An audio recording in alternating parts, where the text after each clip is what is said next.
Ada yang mau maju untuk B1-nya? B1. Ini berarti ini di buku diganti ya? 53125.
Nah ini untuk yang unitnya udah gampang kan?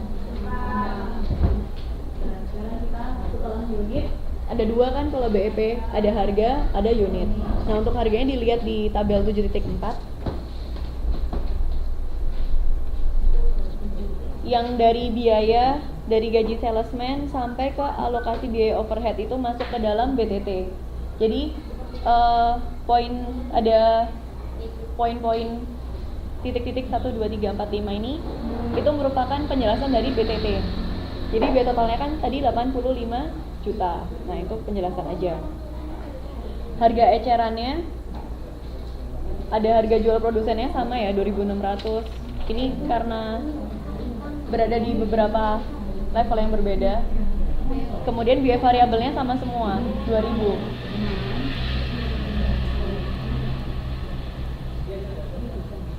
Ada di sini ada kata-kata margin. Margin didapat dari mana? 0,60 itu didapat dari mana, teman-teman? Ada kata-kata margin.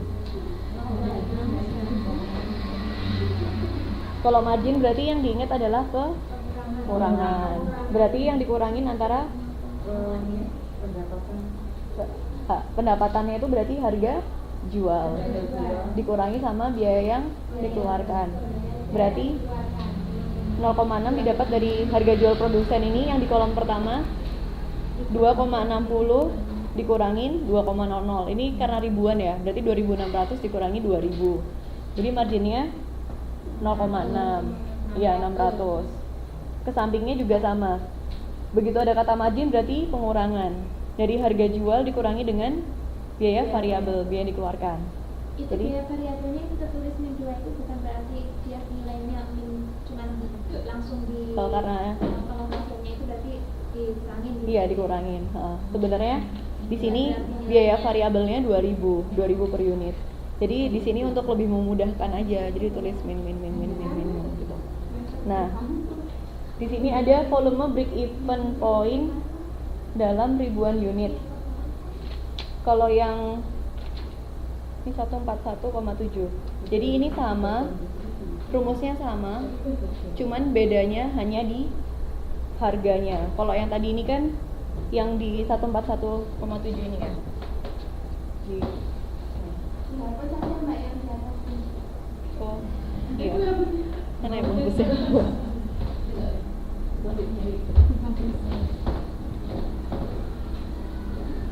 Rumusnya sama, cuman beda apa? Beda ini ya. Sekarang kita mau mencari yang 141,7. Cara nyarinya gimana? Nah, BTT dibagi H min BPR. BTT-nya berapa?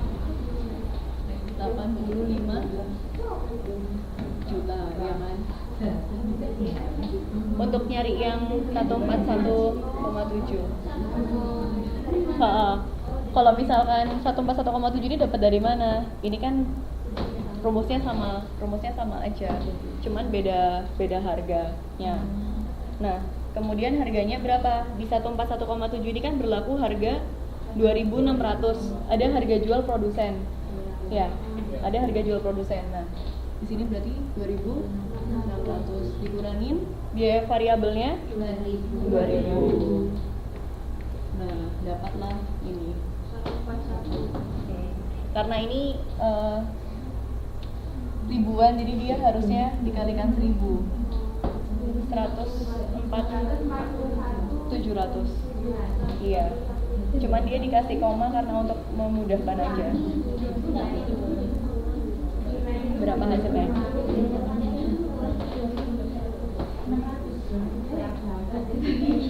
85 juta dibagi 600. 141.700 ya. Nah, jadi kalau teman-teman lihat tabel ini biar nggak bingung dapatnya dari mana, sebenarnya rumusnya sama aja. Cuman yang paling penting adalah kalau break even point itu yang di sini itu teman-teman cari biaya tetap totalnya, kemudian harga jual produknya dan harga variabel. 3 hal ini aja kan untuk dapat break even point. Kalau misalkan kita udah menemukan susah udah kabur kan.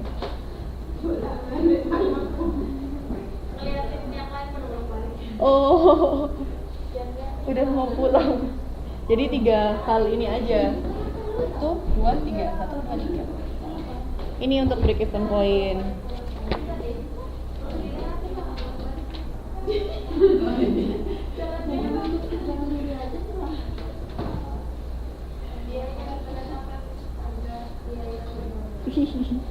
Banyak sekali ini. Ini sekarang kita belajar tentang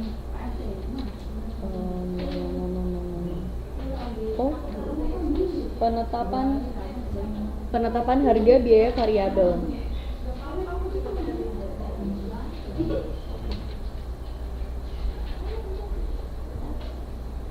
Kalau penetapan harga variabel dari grafik ini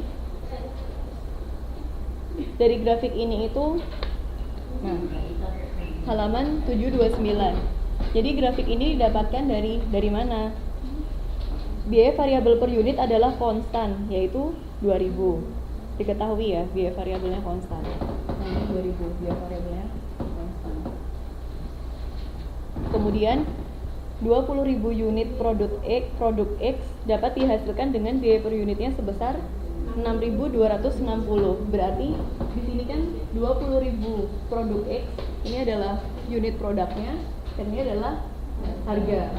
Jadi 20.000 dihasilkan dengan harga 6.250. Jadi ini tuh hanya apa ya? Grafik yang menghubungkan antara satu titik dengan harga dan unit yang berbeda-beda. Nah, seperti itu.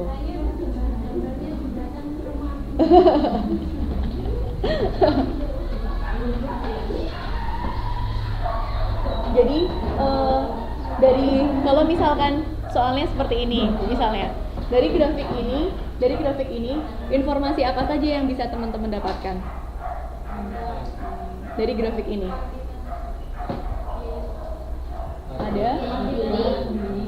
Ada kuantitas yang diproduksi. Jadi untuk menghasilkan 20.000 unit harganya 6.200. Ini untuk titik yang pertama. Kemudian yang bisa dijabarkan lagi, untuk menghasilkan 70.000 ini kita membutuhkan biaya 3.214.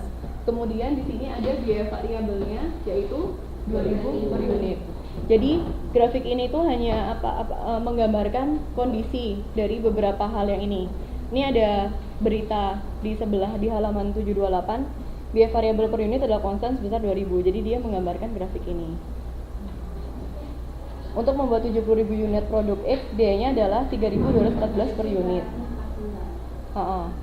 Jika volume produksinya dapat diperbesar sebagai 170.000, maka kalau tadi kita menghasilkan 20.000, kita membutuhkan biaya sebesar 6.200. Kalau kita membutuhkan ini, harganya turun kan? Harganya turun menjadi 3.214. Kalau kita memperluas produksinya 170.000, harganya turun lagi.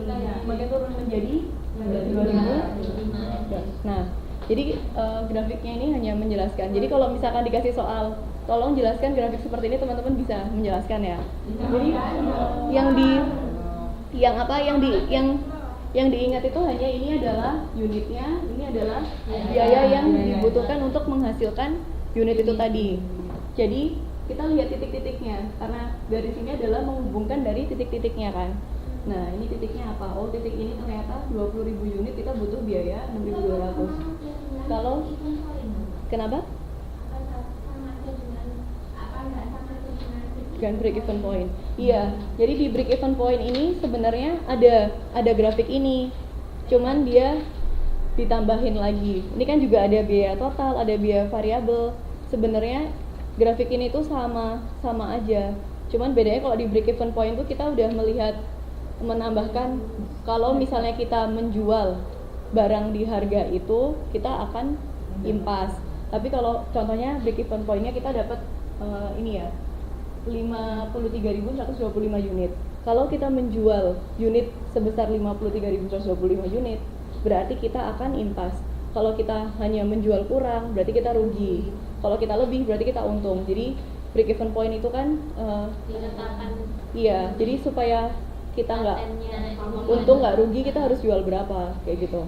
Jadi ini hampir sama, cuman ini tuh sekedar menjelaskan aja. Jadi gambar ini itu adalah rangkuman dari berita-berita ini, seperti itu.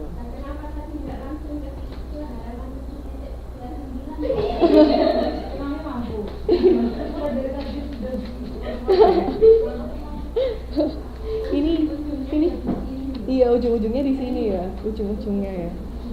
Tapi kalau langsung ke sini nggak bisa ngitung ini ya. Jadi ngitung dulu gimana caranya, baru kita bikin ininya gitu. Jadi kalau ada gambar ini bisa dijelasin ya apa aja yang ada di dalam gambar ini. Nah, ini udah mulai nggak ngitung lagi. Ada metode penetapan harga beban puncak. Ini biasanya ada di telepon seluler. Jadi biasanya disebut dengan peak load pricing. Metode ini dapat dipakai ketika barang dan jasa ditawarkan oleh perusahaan sangat terbatas dan permintaannya itu cenderung berubah dari hari ke hari. Contohnya kalau misalkan ini, tarif yang dikenakan antara jam 8 sampai jam 5, ini misalnya kalau kita telepon, itu kan termasuk ke periode ramai. Jadinya akhirnya perusahaan itu akan memberikan tarif harganya lebih mahal dibandingkan dengan jam-jam yang lainnya. Jadi akhirnya dia menetapkan harga 1.500 untuk 3 menit pertama. Dan ini dia membuat kebijakan lagi. Jika hubungan telepon itu dilakukan dari jam 5 sampai jam 11, harganya hanya 1.000. Kalau misalkan dia telepon dari jam 11 sampai jam 8 pagi, harganya hanya 400. Dan 200 untuk menit-menit berikutnya. Jadi perusahaan itu, contohnya juga ke perusahaan TV, iklan. Biasanya kan iklan itu orang biasanya sering nonton TV sekitar jam 7 sampai jam 9, jam 10 gitu. Itu adalah periode-periode ramai orang untuk nonton TV. Jadinya ketika kita pasang iklan di jam-jam itu pasti harganya lebih mahal dibandingkan kalau kita pasang iklan jam 7 pagi. ya di acara catur kayak misalkan OVJ gitu. OVJ itu kan rame